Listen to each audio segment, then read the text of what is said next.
Technical Group, Core of Electronics and Mechanical Engineers.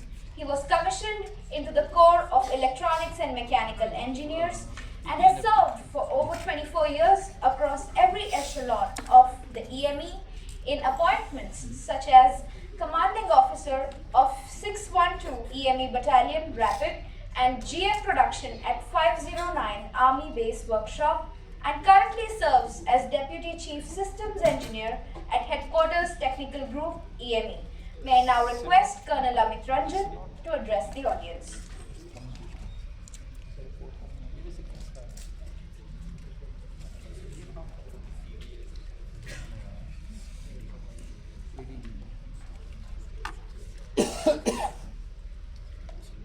Ladies and gentlemen, at the very outset, I'd like to thank St. Joe's for giving Headquarters Technical Group EME an opportunity to interact with the industry.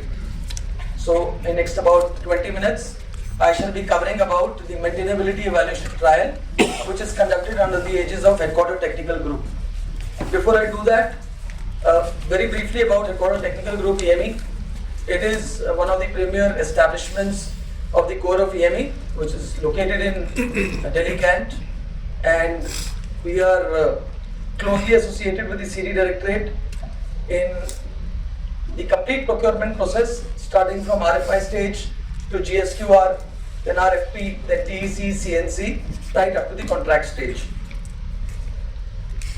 Now, the role of Headquarters Technical Group EME is to plan and formulate an integrated engineering support plan for the entire range of equipment and weapon system of the Indian Army, be it the artillery systems, the AFVs, BMPs, the helicopters, communication systems, radars, across the board, all genre of equipment are being, the ESP plan is being formulated by Headquarters Technical Group EME. And we have a role to play in all types of procurement, be it capital, be it emergency procurement, be it make 1, make 2, IDEX, design and development cases, including revenue and OCPP. And what we've experienced that we've gathered is invariably the product support ranges between 10 to 15% of the cost of each contract. We've gone over the other trials. MET is Maintainability Evaluation Trial, which is conducted by one of our subunits called the MAG, which stands for Maintainability Advisory Group. The basic role is assessment of the maintainability and the adequacy of the engineering support package. As we go along, this is the bullet which I will be concentrating on. So this MET gets conducted as part of FET, it gets conducted as part of CTT, it gets conducted as part of single stage composite trials, it gets conducted alongside maintenance demos and as part of IDEX milestone verification. Now, coming to the role of MAG. MAG is Maintainability Advisory Group. This is the agency which conducts the MET. While TG is involved in each stage, RFI, GSQR, RFP, TEC, the MAG's role is primarily the conduct of the MET part. And besides that, it has other roles to play, but since the scope is MET, I will restrict to that. Now, we have 22 MAGs spread all across the country. Each MAG has a very, very specialized role. For example, one of the MAGs is located in Dehradun, MAG 20. It is dealing only with optoelectronics, the day side, night side, LRF. Another MAG, MAG 23, located in HAL premises, is looking after all the aviation assets. So likewise, each MAG has a very, very specialized role. Now coming to certain specifics with respect to the RFP. I will be concentrating on what are the things which are checked during the MET. So the MET is supposed to check the adequacy of the engineering support plan. Now what is there in the RFP is what is listed out. The first thing is the input given to the participants, that is the repair philosophy. So each equipment may have a different kind of a repair philosophy. Basically, universally accepted terms are O level, I level and D level. It is not mandatory that we will seek all 3 levels of repair.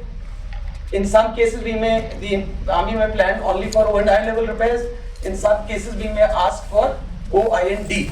So the repair philosophy, which is mentioned in one of the annexures in the RFP, spells out as to what we are looking at.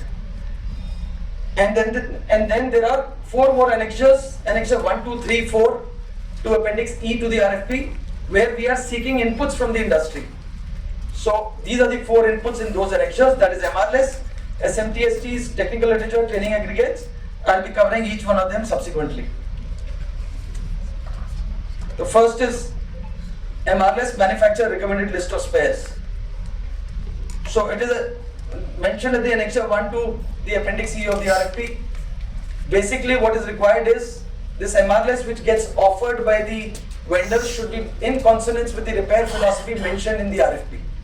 Some of the aspects which vendors need to keep in mind while formulating this MRLS is the vital, essential, desirable parameters. You know your systems well.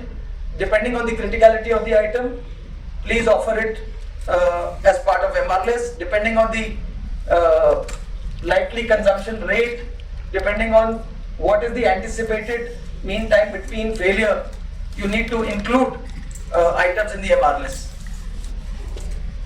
Also, the items which you are offering as part of MRLS has to be based on the number of repair points which have been sought.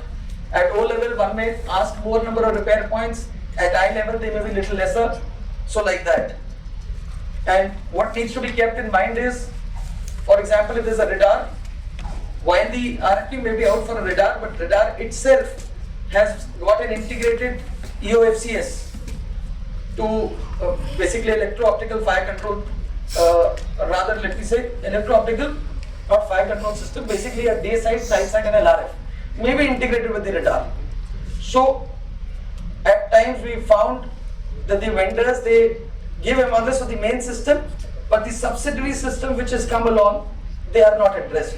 So when you offer the MRLS, you have to make sure that all the subsystems are adequately addressed. There are a lot of things which are of foreign origin. Now this numbers is gradually decreasing as we are going in for Make in India. So these items which are of foreign origin, you need to make sure that adequate numbers are offered as part of the MRLS. So while the MRLS, it should not happen, we've seen there's a tendency of the industry to actually offer production surplus items. So that kind of a thing should be avoided. Now this is the format which is there in the annexure 1 of the RFP, which is required to be submitted by the vendors as part of the TEC proposal.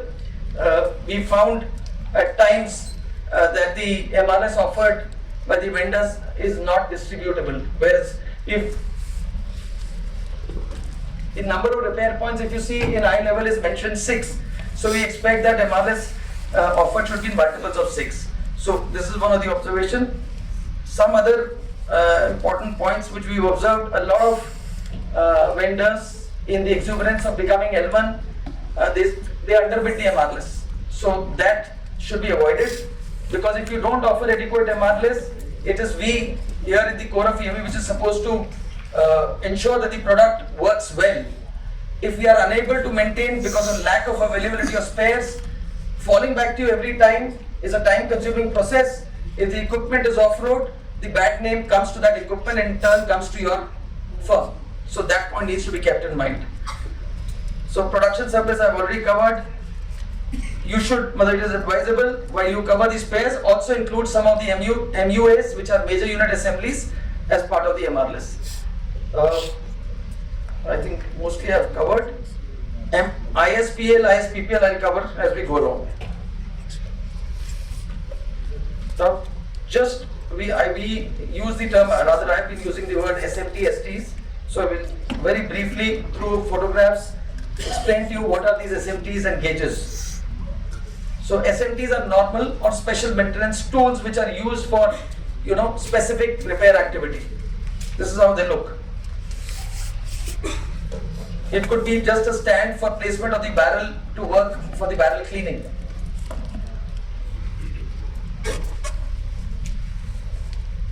Then gauges are something specific which is more applicable to the small arms and the barrels of the RT guns and the A vehicles, that is BMPs and tanks.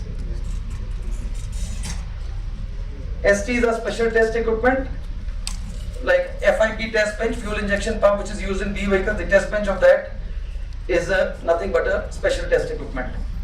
Likewise, this is the test setup of a laser range finder. So these are some of the STs. So again, STs is sought from the vendor as part of the RFP, that is annexure 2 to the RFP. And this again should be in consonance with the repair philosophy.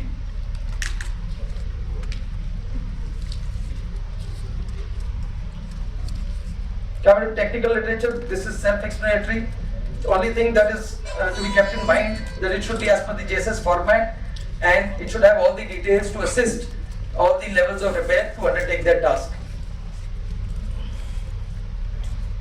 IETM, invariably we end up asking for IETL level 3 / level 4. The explanation of the same is already given in a document JSG 0851-2001. You can refer it there.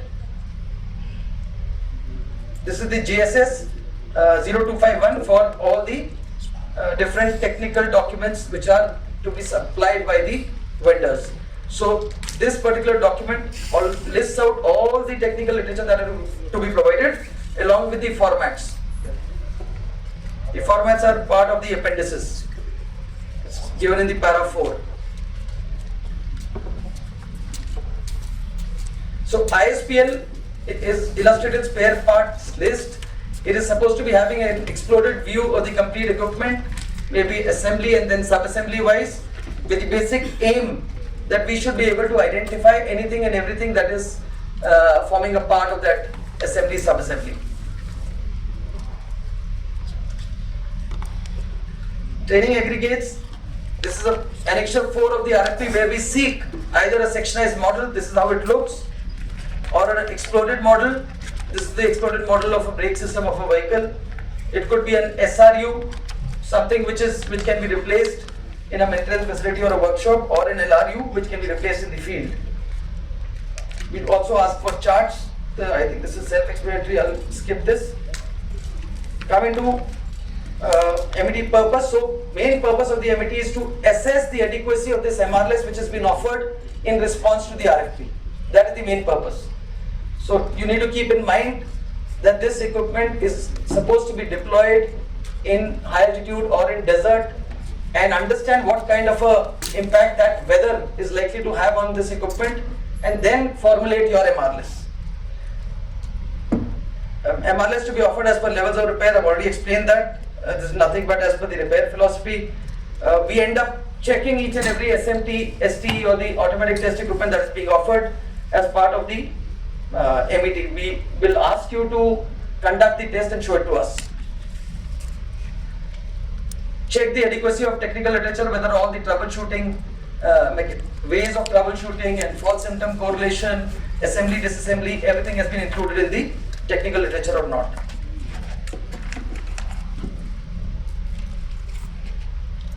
So besides this, some other aspects which are covered by the MET is commonality assessment. If there is, this is more applicable to the bigger industries like Bell, Tassel, L&T, where they've supplied multiple types of equipment. We try and find out what is the kind of commonality so that our logistics chain gets curtailed. We also check import content primarily with the aim that should that imported assembly fail, we should not be found wanting, because the turnaround time becomes more than 6 months.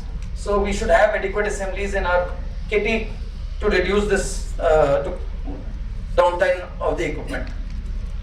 Chinese component check. Headquarter TGME is undertaking this as part of, we've been doing it ever since EP5 and EP6. And finalization of list of FR items. Not everything can be done by us, so we also seek from the vendor that what are the items which, in case you're not giving us the facility, which can be sent to the OEM for factory repairs.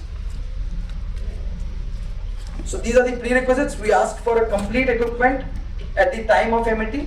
We need a complete equipment. We need tree diagram in a hierarchical manner, all the assemblies which form a part of your system, how they are interrelated. Then we ask for complete technical literature where the explanation of the system is given. We ask for MRLS along with correlation with ISPL to include items which have been offered by your sub-vendors. We ask for SMTSTs because they have to be demonstrated by your technical team as to how the testing will be carried out. Then, and it is a number of times we found that during the MET, an important subsystem is a borrowed item, but your partner from that firm is missing. So that's a challenge that we face at times. We also want to check the byte and the list of FR items.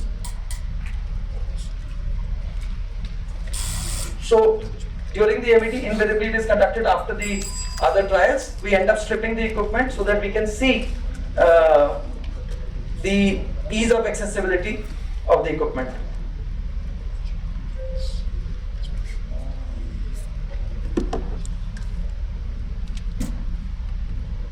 Okay. Just an important maintainability. What I mean by maintainability, I'll just explain that.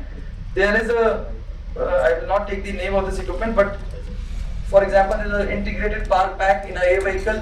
For removing that itself, it takes about 10 hours. If you have to carry out certain routine technical maintenance tasks which have to be carried out on every quarterly basis, for that, every time for doing the TM2 task, you have to remove the complete power pack. And for removing the power pack, you also need to drain out the AC refrigerant. So this is this kind of a system is considered to be difficult to maintain. So some challenges that we face as part of MET for the industry to consider, I've just listed them out. Non-availability of prerequisites. Prerequisites required for MET are listed out as part of the RFP itself. In spite of that, we find that the MET is just days apart and we've not received these prerequisites. And then delayed or piecemeal submission of EUTs by the vendors. Non-adherence to the maintenance philosophy, which is already explained as part of the RFP itself. Then SMTSTs are not even ready in a number of cases, mostly in IDEX cases, which we understand, but one needs to keep in mind that ultimately this equipment has to be maintained and sustained in the army, for which it is these SMTSTs which will have an important role to play. And last point is non-availability of technical experts from your partners for the borrowed items. I have finished up in case there are any because of paucity of time, will not take any question in your case. Maybe the end step up, we have again exclusive industry interaction session, and then if there is a question, you can respond to that. Right, sir. Okay, thank you.